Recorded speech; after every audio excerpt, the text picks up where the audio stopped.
Bienvenidos, mis queridos viajeros del sueño.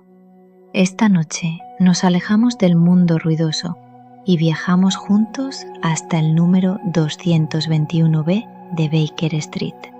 Allí, en una habitación oscura y envuelta en niebla, algo terrible está ocurriendo.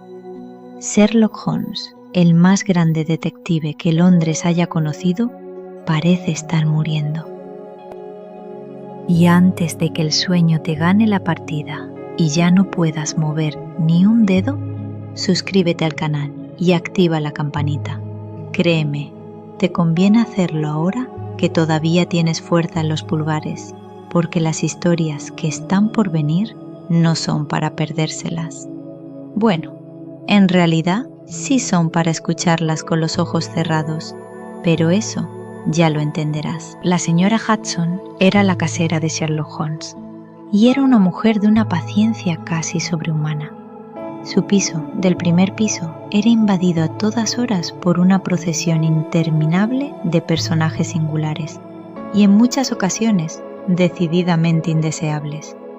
Pero era su inquilino el que verdaderamente ponía a prueba esa paciencia legendaria. El hombre era sin ninguna duda el peor arrendatario de todo Londres. Su desorden era de proporciones épicas. Practicaba el violín a las 3 de la madrugada. Disparaba su revólver dentro de la habitación cuando el aburrimiento lo asaltaba y realizaba experimentos científicos cuyo olor se colaba por cada rincón de la casa. El ambiente de violencia y peligro que lo rodeaba habría hecho huir a cualquier casera sensata en cuestión de días. Y sin embargo, la señora Hudson no se marchó. Sentía por Holmes una mezcla de temor reverencial y genuino afecto que le resultaba imposible de ignorar. Él pagaba con una generosidad principesca y en su trato con las mujeres mostraba una cortesía y una delicadeza que nadie habría esperado de aquel hombre tan peculiar. Lo desconfiaba del género femenino en abstracto, pero jamás dejaba de ser un caballero en lo concreto. Por eso, cuando aquella mujer apareció en mi puerta durante el segundo año de mi vida de casado, con el semblante descompuesto y las manos temblorosas, la escuché con toda la atención que merecía. Sabía que si ella había venido hasta mí, la situación debía de ser grave de verdad. Su profundo respeto por Holmes era tan conocido como su discreción, y que hubiera roto esa discreción lo decía todo. «Está muriendo, doctor Watson», me dijo.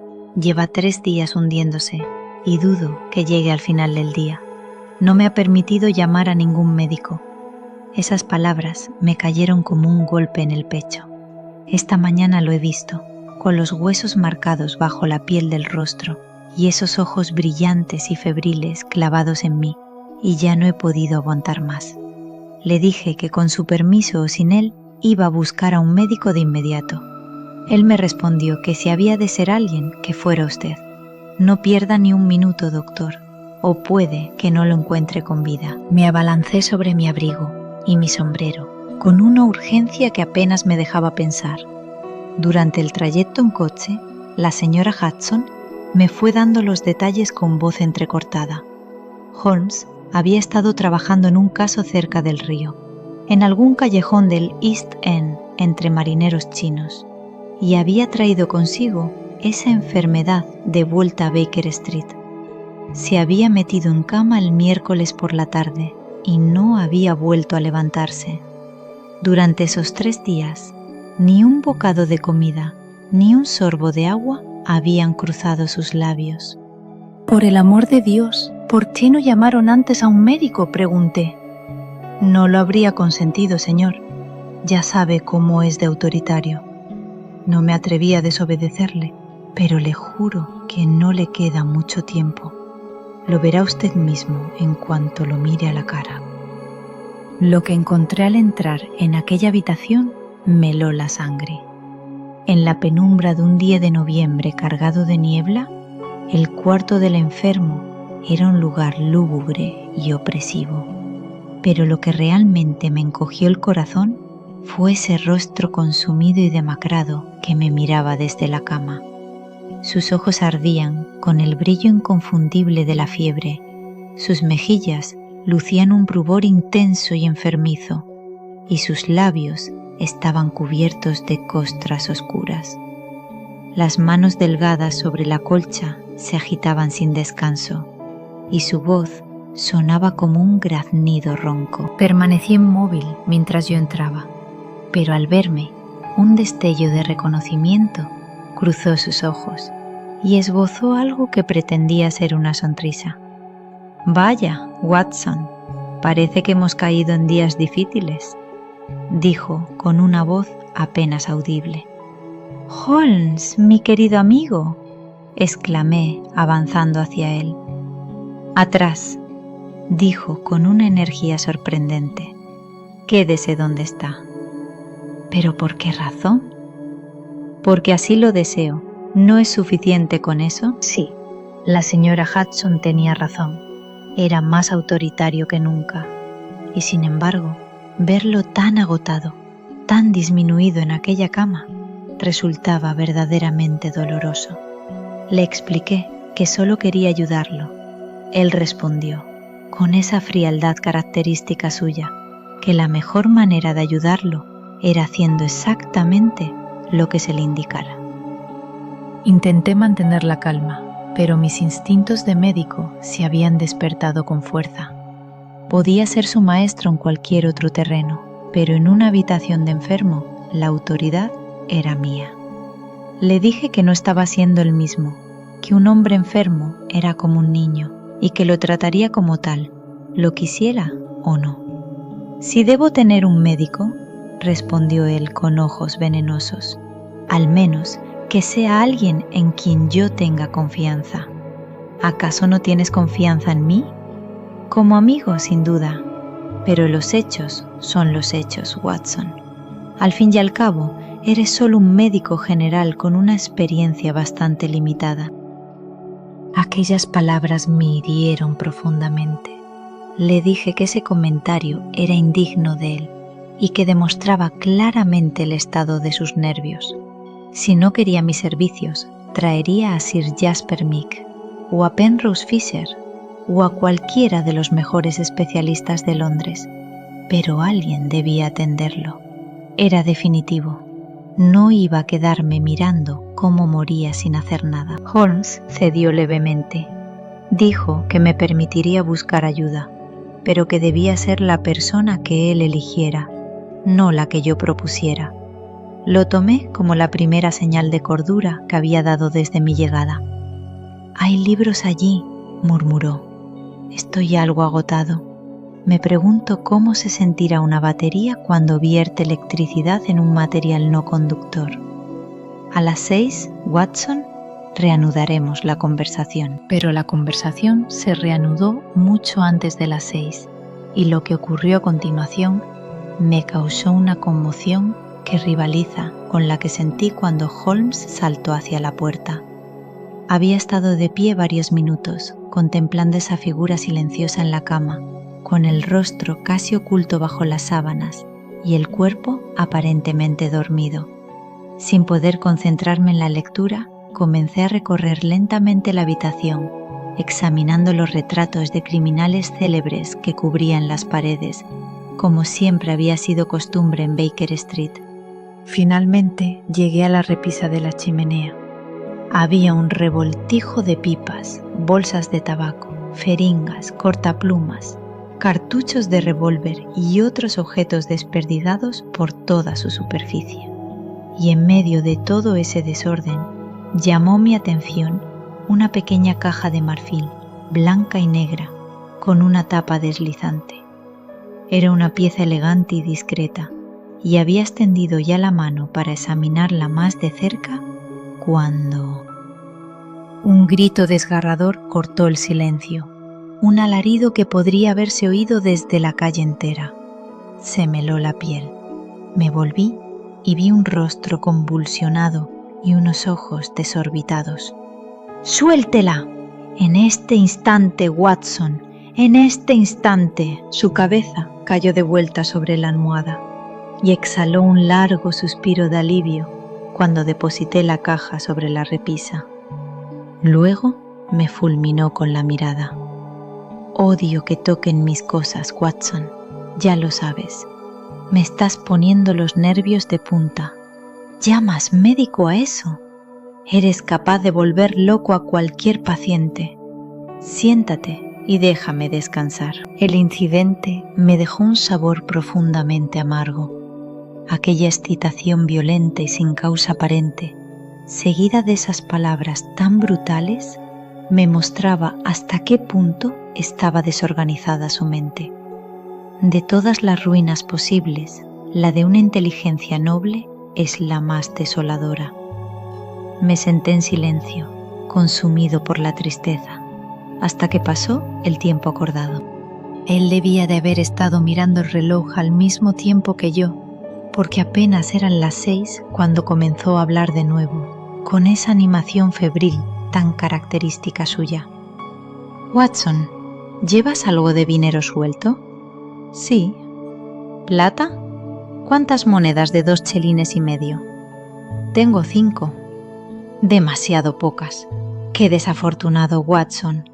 De todos modos, puedes guardarlas en el bolsillo del reloj y el resto del dinero en el bolsillo izquierdo del pantalón. Gracias. Así estarás más equilibrado. Era un delirio evidente. Se estremeció y emitió un sonido a medio camino entre la tos y el sollozo. Ahora encenderás el gas, Watson, pero tendrás mucho cuidado de no abrirlo más de la mitad. Te lo imploro. No hace falta que bajes la persiana. Tendrás la amabilidad de colocar algunas cartas y papeles sobre esta mesita, al alcance de mi mano. Gracias. Y algo de ese desorden de la repisa también. Hay unas tenazas ahí. Levanta con ellas esa pequeña caja de marfil y colócala aquí, entre los papeles. Bien, ahora puedes ir a buscar al señor Culverton Smith en el número 13 de Lower Burke Street. A decir verdad, mi deseo de buscar un médico había disminuido bastante, porque Holmes deliraba de forma tan manifiesta que me parecía peligroso dejarlo solo. Sin embargo, ahora se mostraba tan ansioso por ver a esa persona como antes se había negado obstinadamente a recibir ayuda alguna. Nunca he oído ese nombre, dije. Es posible, mi buen Watson. Puede que te sorprenda saber que el hombre que más sabe sobre esta enfermedad en todo el mundo no es un médico, sino un plantador. El señor Culverton Smith es un conocido residente de Sumatra que está de visita en Londres. Un brote de la enfermedad en su plantación, lejos de cualquier ayuda médica, lo llevó a estudiarla por su cuenta, con resultados bastante notables. Es un hombre muy metódico y no quería que salieras antes de las 6 porque sabía que no lo encontrarías en su despacho hasta entonces. Hacía pausa después de cada frase para reunir sus fuerzas menguantes. Prosiguió con esfuerzo visible. Si pudieras persuadirlo de que viniera y nos brindara el beneficio de su experiencia única sobre esta enfermedad, no me cabe duda de que podría ayudarme. Le dirás exactamente cómo me has encontrado. Le transmitirás la impresión que tienes ahora mismo. Un hombre moribundo y delirante. En realidad, no comprendo por qué el fondo del océano no es una masa sólida de ostras. Las criaturas se multiplican de una manera prodigiosa. Me estoy yendo por las ramas. Hizo una pausa. Volvió a centrarse. Mis instrucciones para el señor Culverton Smith. Sí, recuerdo. Mi vida depende de esto. Suplícale, Watson. Entre nosotros no existe buena relación. Su sobrino, Watson. Yo sospechaba que había habido juego sucio en su muerte y se lo hice saber. El muchacho murió de manera horrible. Smith me guarda rencor. Ablandará su corazón, Watson. Ruégale, implórale. Tráelo por cualquier medio. Él puede salvarme. Solo él. Y una cosa más. Vuelve tú antes que él. Ponte una excusa. No vengas con él. No lo olvides, Watson.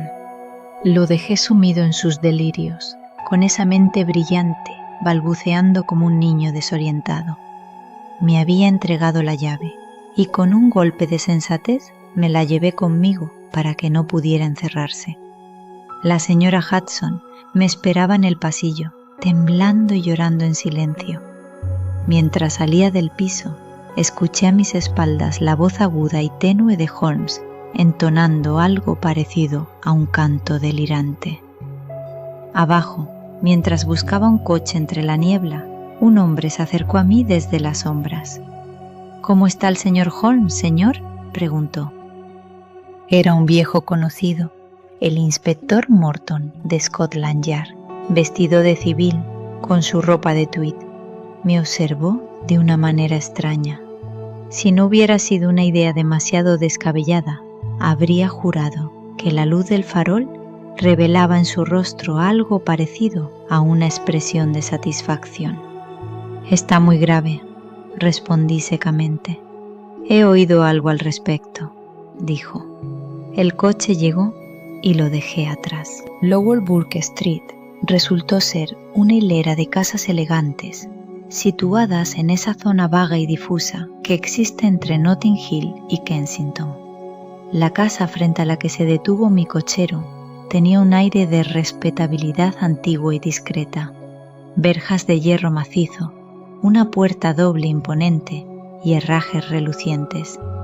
Todo en consonancia con el solemne mayordomo que apareció enmarcado en el suave resplandor rosado de una lámpara eléctrica. «Sí, el señor Culverton Smith está en casa, Dr. Watson». «Muy bien, señor. Subiré su tarjeta». Mi humilde nombre y mi título no parecieron impresionar en absoluto al señor Culverton Smith. A través de la puerta entreabierta escuché una voz aguda, petulante y penetrante. «¿Quién es esta persona? ¿Qué quiere? Dios mío, Staples, ¿cuántas veces he dicho que no deben interrumpirme durante mis horas de estudio?». Siguió un murmullo apaciguador del mayordomo, y luego la voz respondió: «No lo recibiré. No puedo permitir que interrumpan mi trabajo de esta manera. No estoy en casa. Dígaselo. Dígale que venga mañana por la mañana si realmente necesita verme». Pensé en Holmes revolviéndose en su cama de enfermo, contando quizás los minutos hasta que yo regresara con ayuda. No era momento para ceremonias. Su vida dependía de mi rapidez. Antes de que el mayordomo pudiera terminar de transmitir el recado, ya me había colado por la puerta y estaba dentro de la habitación. Con un grito agudo de indignación, un hombre se incorporó de un sillón junto al fuego. Vi un rostro grande y amarillento, de piel gruesa y grasienta, con una pesada papada y dos ojos grises, sombríos y amenazantes, que me miraban desde debajo de unas cejas tupidas y arenosas. Tenía la cabeza completamente calva y de una capacidad craneal enorme, sobre cuya cima rosada reposaba ladeado un pequeño gorro de terciopelo. Pero al bajar la vista me encontré con una figura pequeña y frágil, con los hombros y la espalda torcidos como los de quien padeció raquitismo en la infancia. «¿Qué es esto?», chilló con voz estridente. «¿Qué significa esta intrusión? ¿No le mandé recado de que lo recibiría mañana por la mañana?». «Lo siento», dije, «pero el asunto no puede esperar». El señor Sherlock Holmes. Al mencionar el nombre de mi amigo, ocurrió algo extraordinario en ese hombre pequeño. La expresión de cólera desapareció de su rostro en un instante. Sus rasgos se tensaron y se volvieron alertas, atentos.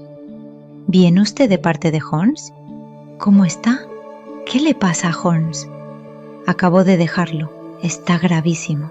Por eso he venido». El hombre me indicó una silla con un gesto y volvió a acomodarse en la suya. Al hacerlo, capté un instante su reflejo en el espejo sobre la chimenea. Habría jurado que su rostro lucía una sonrisa maligna, pero me convencí de que debía de haber sido una contracción nerviosa, porque en el momento siguiente se volvió hacia mí con una expresión de genuina preocupación en las facciones. Lamento oír eso, dijo. Mi relación con el señor Holmes se limita a algunos asuntos de negocios, pero tengo todo el respeto por sus talentos y su carácter. Él es un aficionado al crimen, igual que yo soy un aficionado a la enfermedad. Para él, el villano. Para mí, el microbio. Ahí están mis prisiones, continuó, señalando una hilera de frascos y tarros sobre una mesita lateral. Entre esos cultivos de gelatina, algunos de los peores criminales del mundo están cumpliendo condena. Le explicó que era precisamente por ese conocimiento especial por lo que Holmes deseaba verlo, que lo tenía en muy alta estima y que lo consideraba el único hombre en Londres capaz de ayudarlo. El hombrecillo se irguió levemente y el gorro de terciopelo cayó al suelo. ¿Por qué habría de pensar el señor Holmes que yo podría ayudarlo en su enfermedad? Por su conocimiento de las enfermedades orientales.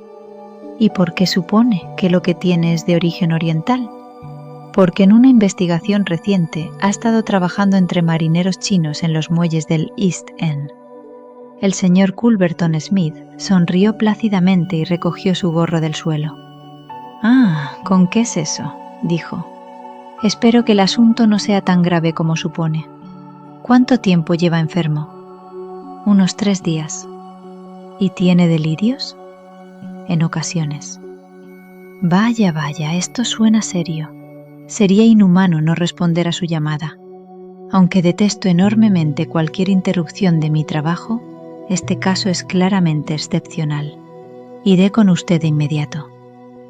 Recordé las instrucciones de Holmes. Le dije que yo tenía otro compromiso y que no podía acompañarlo. Él respondió sin inmutarse que no había inconveniente, que tenía anotada la dirección y que estaría allí en menos de media hora. Me despedí con el corazón en un puño y regresé a Baker Street. Entré en el dormitorio de Holmes con el alma encogida, temiendo encontrar lo peor de lo que lo había dejado. Para mi enorme alivio, había mejorado notablemente en ese intervalo. Su aspecto seguía siendo espectral, pero todos los rastros de delirio habían desaparecido, y hablaba con una voz débil, pero con su habitual precisión y lucidez. ¿La has visto, Watson? ¿Viene? Sí, viene. Admirable, Watson. Eres el mejor de los mensajeros. ¿Quería venir contigo? Sí, en un primer momento. Eso habría sido fatal. ¿Te preguntó qué me aquejaba? Le mencioné los marineros chinos del East End. Perfecto, has hecho todo lo que un buen amigo podía hacer. Ahora debes desaparecer de escena. Debo quedarme a escuchar su opinión, Holmes. Por supuesto que sí, pero tengo razones para creer que esa opinión será mucho más franca y valiosa si él cree que estamos solos. Hay espacio justo detrás del cabecero de mi cama, Watson. Holmes, esto es... Me temo que no hay alternativa. La habitación no se presta a escondites elaborados, lo cual es en realidad una ventaja, porque así resulta menos sospechoso. Pero justo ahí, Watson, creo que puede hacerse. Rápido, hombre, si me aprecias. No te muevas. Pase lo que pase, ¿me oyes? No digas una sola palabra. No te muevas. Limítate a escuchar con toda tu atención. Y en un instante, aquella súbita energía lo abandonó de nuevo, y su voz autoritaria y precisa se disolvió en los murmullos vagos y bajos de un hombre semidelirante. Desde mi escondite oí los pasos en la escalera, luego el sonido de la puerta del dormitorio al abrirse y cerrarse, y después, para mi sorpresa, un largo silencio, roto únicamente por la respiración pesada y entrecortada del enfermo. Podía imaginar a nuestro visitante de pie junto a la cama, mirando hacia abajo al que sufría. Por fin se rompió aquel extraño silencio. «¡Holmes!», exclamó. «¡Holmes! ¿Puede oírme, Holmes?». Hubo un crujido, como si hubiera sacudido al enfermo bruscamente por los hombros. «¿Es usted, señor Smith?». dijo Holmes. Apenas me atrevía a esperar que viniera. El otro soltó una risa. Supongo que no, dijo. Y sin embargo, aquí estoy. Brasas encendidas, Holmes, brasas encendidas. Es muy amable de su parte, muy noble. Aprecio su conocimiento especial. Nuestro visitante soltó una risilla burlona. Ya lo creo, y es usted, afortunadamente, el único en Londres que lo hace. ¿Sabe lo que le pasa? Lo mismo, dijo Holmes. Ah, ¿reconoce los síntomas? Bien, no me sorprendería que fuera lo mismo, Holmes. No me sorprendería en absoluto. Mala perspectiva para usted si es así. El pobre Víctor estaba muerto al cuarto día. Un chico joven, fuerte y sano. Y fue, ciertamente, muy sorprendente que hubiera contraído una enfermedad tan poco común en el corazón de Londres. Una enfermedad, además, que yo había estudiado con tanto esmero. Singular coincidencia, Holmes. Muy listo de su parte haberlo notado, pero bastante poco caritativo sugerir que fue causa y efecto. Yo supe que lo hizo usted, dijo Holmes. ¿Ah, sí? Pues bien, no podría haberlo demostrado de ninguna manera. Pero, ¿qué piensa usted de sí mismo, difundiendo rumores sobre mí y luego arrastrándose a pedirme ayuda en el momento en que se encuentra en apuros? ¿A qué clase de juego llama usted a eso? Oí la respiración áspera y laboriosa del enfermo. Deme agua, jadeó. Está usted muy cerca del final, amigo mío, pero no quiero que se vaya todavía sin antes hablar un momento. Por eso le doy agua. Ahí tiene. No lo derrame. ¿Puede entender lo que le digo? Holmes gimió. Haga lo que pueda por mí. Que lo pasado, pasado esté, susurró. Olvidaré todo lo que sé, lo juro. Solo cúreme y lo olvidaré todo. ¿Olvidar qué? Lo de la muerte de Víctor Savage. Usted lo admitió prácticamente hace un momento. Lo olvidaré. Puede olvidarlo o recordarlo, como prefiera. No lo veo usted en el estrado de los testigos, Holmes. Lo veo en una caja bastante diferente. Nada me importa que sepa cómo murió mi sobrino. No estamos hablando de él, estamos hablando de usted, el hombre que fue a buscarme, cuyo nombre he olvidado. Me dijo que usted contrajo la enfermedad en el East End, entre los marineros. Solo podía explicarlo así. Qué orgulloso está usted de su cerebro, Holmes. Se cree muy listo, ¿verdad? Esta vez se ha topado con alguien más listo que usted. Ahora retroceda en su memoria, Holmes. ¿No recuerda ningún incidente inusual justo cuando comenzaron sus síntomas? No recuerdo nada. Mi mente ya no funciona. Por el amor de Dios, ayúdeme. Sí, le ayudaré. Le ayudaré a comprender exactamente dónde está y cómo ha llegado hasta aquí. Quiero que lo sepa antes de morir. ¿Recibió algo por correo? ¿Una caja, quizás? Me estoy desmayando. Me voy. Escúcheme, Holmes. Hubo un sonido como si estuviera sacudiendo al moribundo y me costó una voluntad enorme permanecer quieto en mi escondite. Debe escucharme. Me escuchará. ¿Recuerda una caja de marfil? Llegó el miércoles. La abrió. ¿Lo recuerda? Sí, la abrí, dijo Holmes. Había un muelle dentro. Alguna broma, pensé.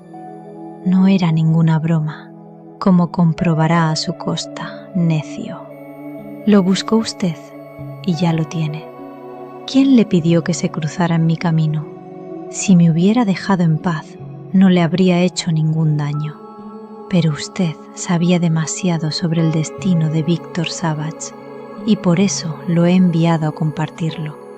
Está usted muy cerca del final, Holmes. Me quedaré aquí sentado y lo veré morir. La voz de Holmes se había reducido a un susurro casi inaudible. ¿Qué es eso? Suba el vas.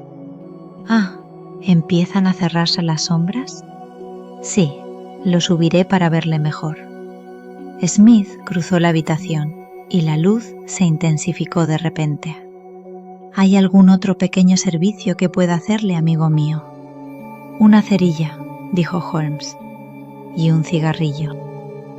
Casi grité de alegría y asombro. Estaba hablando con su voz natural, un poco débil quizás, pero la misma voz inconfundible que yo conocía también. Hubo una larga pausa y sentí que Culverton Smith seguía de pie en silencio absoluto, mirando a su compañero con una expresión de estupefacción. ¿Qué significa esto?, escuché que decía por fin, con esa voz seca y rasposa. La mejor manera de representar un papel con éxito, dijo Holmes, es serlo. Le doy mi palabra de que durante 3 días no he probado ni un bocado ni un sorbo de agua hasta que usted tuvo la amabilidad de servirme ese vaso. Pero es el tabaco lo que más echaba de menos. Ah, aquí hay cigarrillos. Escuché el raspar de una cerilla. Mucho mejor. ¿Oigo los pasos de un amigo? Se escucharon pasos al otro lado de la puerta. Esta se abrió y el inspector Morton apareció en el umbral. Todo está en orden y este es su hombre, dijo Holmes. El oficial procedió con las advertencias de rigor. Queda usted detenido por cargos de asesinato de un tal Víctor Savage, concluyó. Y podría añadir, señaló mi amigo con una sonrisa, que también por el intento de asesinato de Sherlock Holmes. Para ahorrarle molestias a un inválido, inspector, el señor Culverton Smith tuvo la amabilidad de darnos la señal convenida subiendo el gas. Por cierto, el detenido lleva una pequeña caja en el bolsillo derecho que convendría retirar. Trátela con cuidado. Póngala ahí. Podría desempeñar un papel importante en el juicio. Se produjo un forcejeo repentino, seguido del choque del hierro y un grito de dolor. «Solo va a hacerse daño», dijo el inspector. «Quédese quieto, ¿quiere?» Hubo un clic seco, el de los grilletes cerrándose. «Una bonita trampa», gritó la voz aguda y llena de rabia de Smith. «Esto lo llevará usted al banquillo, Holmes, no a mí. Me pidió que viniera a curarle, me dio pena y vine. Ahora pretenderá sin duda que dije cosas que nunca dije, para corroborar sus disparatadas sospechas. Mienta cuanto quiera, Holmes. Mi palabra vale tanto como la suya». «Dios mío», exclamó Holmes, «se me había olvidado por completo. Watson, mi querido Watson, te debo 1000 disculpas. Pensar que te he tenido aquí olvidado todo este tiempo. No es necesario que te presente al señor Culverton Smith, puesto que entiendo que ya se conocieron antes esta noche. ¿Tienes el coche abajo? Te seguiré cuando me haya vestido, porque quizás pueda ser de alguna utilidad en la comisaría». «Nunca lo he necesitado más», dijo Holmes, mientras se reanimaba con una copa de clarete y unas galletas entre los preparativos de su toilette. «Sin embargo, como bien sabes, mis hábitos son irregulares, y semejante hazaña supone para mí menos de lo que supondría para la mayoría de los hombres. Era esencial que yo impresionara a la señora Hudson con la realidad de mi estado, ya que ella debía transmitírtelo a ti y tú a él. No te ofenderás, ¿verdad, Watson? Comprenderás que entre tus muchos talentos el disimulo no ocupa ningún lugar. Si hubieras compartido mi secreto, nunca habrías podido convencer a Smith de la urgente necesidad de su presencia, que era el punto vital de todo el plan. Conociendo su naturaleza vengativa, estaba perfectamente seguro de que vendría a contemplar su obra. «Pero tu aspecto, Holmes, ese rostro espectral». 3 días de ayuno absoluto no mejoran la belleza de nadie, Watson. En cuanto a lo demás, no hay nada que una esponja no pueda remediar. Con vaselina en la frente, belladona en los ojos, colorete sobre los pómulos y costras de cera de abeja alrededor de los labios, se puede conseguir un efecto muy convincente. El fingimiento de enfermedades es un tema sobre el que alguna vez he pensado escribir una monografía. Un poco de conversación delirante sobre monedas de 2 chelines, ostras u otros temas disparatados produce un placentero efecto de desvarío. Pero, ¿por qué no me dejabas acercarte si no había ningún contagio real? ¿Cómo puedes preguntarme eso, querido Watson? ¿Imaginas que no tengo respeto por tus capacidades médicas? ¿Crees que tu juicio perspicaz no habría detectado que un hombre moribundo, por débil que estuviera, no mostraba aumento de pulso ni de temperatura? A 4 metros de distancia podía engañarte. Si no lo hubiera conseguido, ¿quién me habría traído a Smith hasta mis manos? No, Watson, no toques esa caja. Puedes ver, si la miras de lado, el muelle afilado, como el colmillo de una víbora que emerge al abrirla.